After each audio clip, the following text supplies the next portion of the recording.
কুরআন মধুর বাণী আমি যখনই শুনি আমার মন ভরে যায়।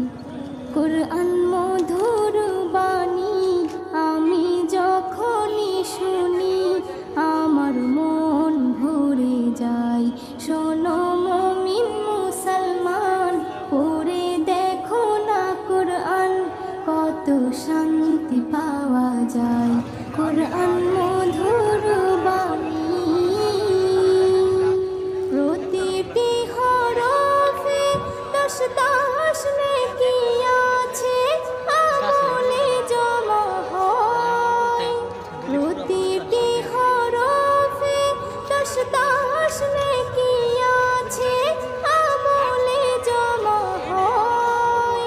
পাপের খাতা হতে পাপ যায় তোমার হেঁটে, নেকিতে হয় বোঝাই। এমন বরকতময় মেলে সবারই দাওয়াই। শোনো মুমিন মুসলমান, পড়ে দেখো না কুরআন, কত শান্তি পাওয়া যায়। কুরআন